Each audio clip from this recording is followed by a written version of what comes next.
বাংলাদেশ সহ ১৩ দেশের ওপর ভিসা নিষেধাজ্ঞা দিয়েছে সৌদি আরব। আসন্ন হজ মৌসুম উপলক্ষে সৌদি আরব কর্তৃপক্ষ এই সিদ্ধান্ত নিয়েছে বলে পাকিস্তান অবজারভারের খবরে জানা গেছে। এই স্থগিতাদেশ উমরা, ব্যবসায়িক এবং পারিবারিক ভিসার ক্ষেত্রে প্রযোজ্য হবে বলে জানিয়েছে দেশটির কূটনৈতিক সূত্র। পাকিস্তানের সংবাদ মাধ্যম ARY নিউজের প্রতিবেদনে জানা গেছে, স্থগিত হওয়া ভিসা জুনের মাঝামাঝি পুনরায় চালু করার কথা রয়েছে সৌদি কর্তৃপক্ষের।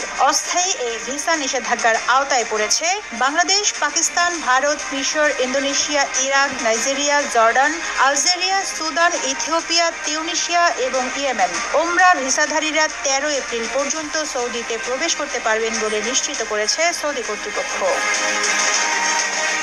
প্রতিবেদনে বলা হয়, অবৈধভাবে হজ পালন ঠেকাতে এই পদক্ষেপ নিয়েছে সৌদি সরকার। কেননা আগে অনেক হজযাত্রী মাল্টিপল এন্ট্রি ভিসায় সৌদিতে প্রবেশ করে সেখানে অবৈধভাবে অবস্থানের চেষ্টা করেছে, যার ফলে হজের সময় অতিরিক্ত ভিড় এবং নিরাপত্তা ঝুঁকি তৈরি হয়। এই অস্থায়ী নিষেধাজ্ঞার পেছনে আরেকটি বড় কারণ হচ্ছে সেখানে ভ্রমণ ভিসায় যাওয়া ব্যক্তিরা অবৈধ উপায়ে কাজ করে।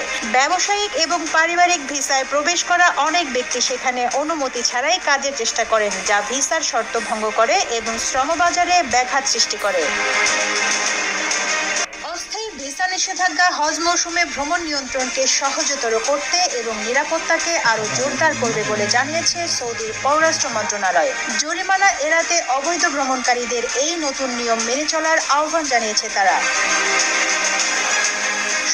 জানিয়েছে, এই অস্থায়ী নিষেধাজ্ঞা লঙ্ঘন করলে সংশ্লিষ্ট ব্যক্তিদের 5 বছরের জন্য সৌদি আরবে প্রবেশ এবং অবস্থানের ওপর নিষেধাজ্ঞা আরোপ করা হতে পারে। এছাড়া ব্যক্তির অপরাধ বিবেচনায় তাকে আজীবনের জন্য সৌদিতে অবাঞ্ছিত ঘোষণার আশঙ্কাও রয়েছে।